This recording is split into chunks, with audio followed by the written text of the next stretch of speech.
মৃত্যুর পর মাটির নিচে কবরস্থ করা হয়। প্রশ্ন হলো, জান্নাত জাহান্নাম আসমানে না মাটির নিচে? খুব দরকারি প্রশ্ন। জান্নাত কোথায় ভাই? জান্নাত হলো ঊর্ধ্ব জগতে। জান্নাত হলো কোথায়? ঊর্ধ্ব জগতে। আল্লাহ রাব্বুল আলামিন কোরআনে কারীমে বলেছেন, কাল্লা ইন্না কিতাবাল আবরারি লাফি ইল্লিয়িন। নেককারদের আমলনামা ইল্লিয়িনে আছে, ইল্লিয়িন উপরে। আর ইন্না কিতাবাল ফুজ্জারি লাফি সিজ্জিন। যারা কাফের এবং খারাপ মানুষ তাদের আমলনামা হলো সিজ্জিনে। সিজ্জিন হলো মাটির অতল তলে। এবং নবী আলাইহিস সালামের এক হাদিসে আমরা দেখতে পাই, তিনি বলেছেন, ইযা সাআলতুমুল্লাহ আল জান্নাহ, আল্লাহর কাছে যখন তোমরা জান্নাত চাইবা, ফাসালুহু আল ফিরদাউস, তখন তোমরা আল্লাহর কাছে জান্নাতুল ফিরদাউসটা চাইবা। ফাইন্নাহু আওসাতুল জান্নাহ ওয়া আলাল জান্নাহ ওয়া ফাকাহু আরশুর রহমান। কারণ হলো এটা জান্নাতের মধ্যবর্তী সেন্টার পয়েন্ট, জান্নাতের সর্বোচ্চ মাকাম, আর তার উপরে আল্লাহ তাআলার আরশ। আল্লাহর আরশ যেহেতু উপরে, এই হাদিস থেকে এবং আরও বিভিন্ন হাদিস থেকে বোঝা যায় জান্নাতের অবস্থান হলো ঊর্ধ্ব জগতে, আর জাহান্নামের অবস্থান হলো নিম্ন জগতে। অদৃশ্যের এই বিষয়গুলোকে আমরা আমাদের যুক্তিতে মেপে ঝুপে বের করে ফেলবো, এটা সম্ভব না। আল্লাহ রাব্বুল আলামিন অসীম, সে অসীম রবের সব কিছুকে এই সসীম বুদ্ধি দিয়ে আপনি আয়ত্ত করে ফেলবেন, এটা কখনো সম্ভব না এবং যৌক্তিকও না। যাই হোক, তো সেজন্য জান্নাত এবং জাহান্নাম সম্পর্কে যদি এই সংশয় আসে কারোর মনে, যে তাহলে কবর দেওয়ার পর লোকটাকে যদি নেককার হয়, ইমানদার হয়, মুত্তাকি হয়, হাদিসে আসছে তার কবরকে জান্নাতের সাথে কানেক্টেড করে দেওয়া হয়, তো জান্নাত তো নিচে না, কানেক্টেড কিভাবে হয়? এ হলো প্রশ্ন। বুঝতে পেরেছেন?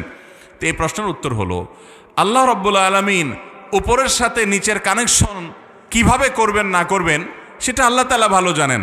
আজকাল পৃথিবীতে কানেকশনের বহু রূপ আমরা জানি, যে ডিভাইস এক জায়গায়, কানেকশন আরেক জায়গায় হয়ে যাচ্ছে।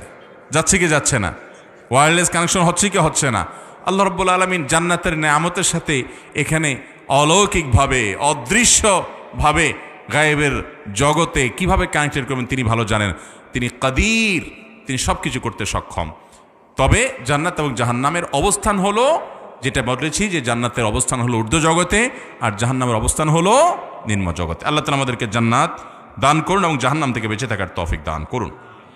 গ্রামে গঞ্জে শহরে অনেকে পীরের হাতে বায়াত গ্রহণ করে, পীরের শেখানোর বাইরে কিছু সঠিক মনে করে না। পীর যা বলেন অন্ধের মতো সেটাকেই সঠিক মনে করেন। আল্লাহ ছাড়া, আল্লাহকে বা জান্নাত পাওয়ার জন্য এটাই কি সঠিক পদ্ধতি? ভাইরা আমার, কোনো পীর যদি এমন কথা বলেন যেটা কোরআন হাদিসে করার কথা বলা হয়েছে, তাহলে তো এটা অবশ্যই করবেন। সেটা পীরের বললেও করবেন, না বললেও করবেন, কারণ কোরআন হাদিসে আছে।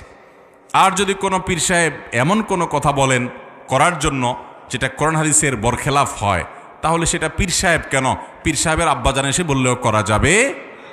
কারণ লা তাআতা লি মাখলুকিন ফি মাসিয়াতিল খালিক, আল্লাহর অবাধ্য হয়ে আল্লাহর নাফরমানি করে পৃথিবীতে কারোর কথা মানা যাবে।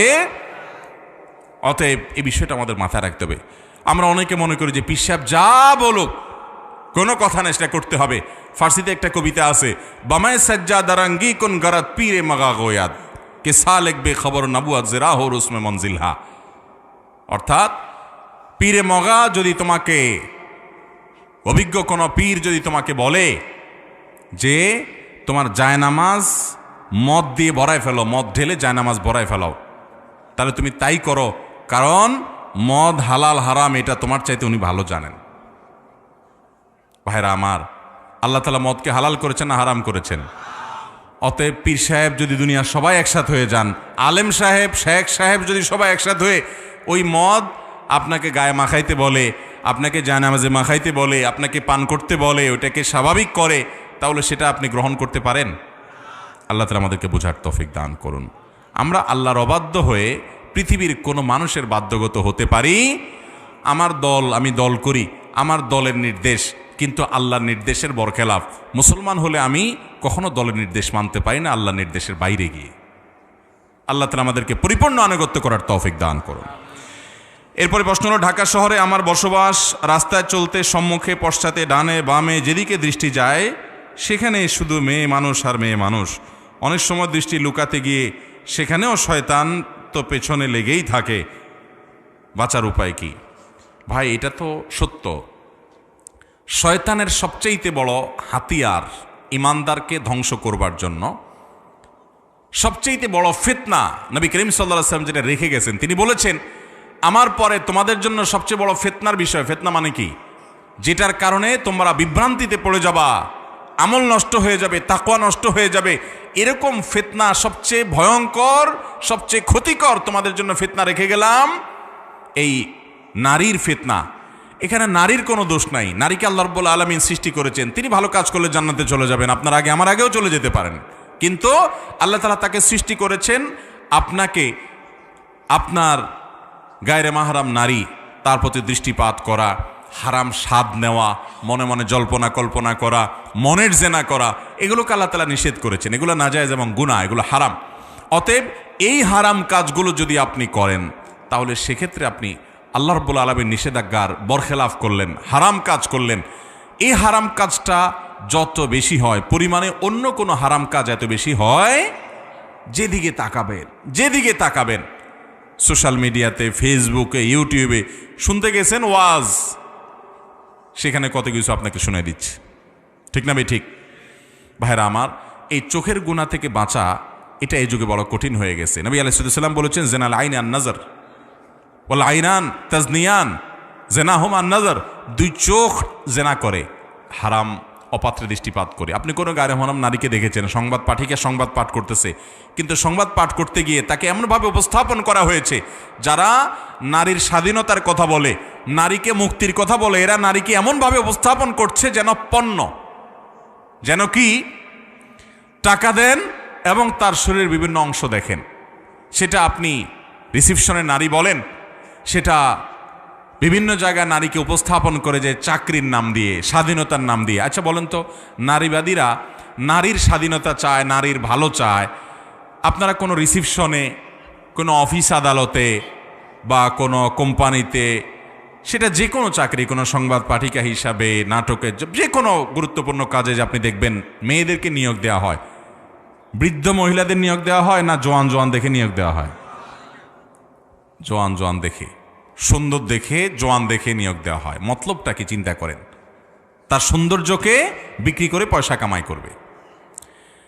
যদি নারীর হিতাকাঙ্ক্ষী হতো তাহলে তো বৃদ্ধ নারীদেরকে খুঁজে খুঁজে চাকরি দেওয়ার কথা, কারণ জোয়ানগুলোর চাইতে বৃদ্ধগুলোর চাকরি আর বেশি দরকার, ঠিক না ভাই? ঠিক।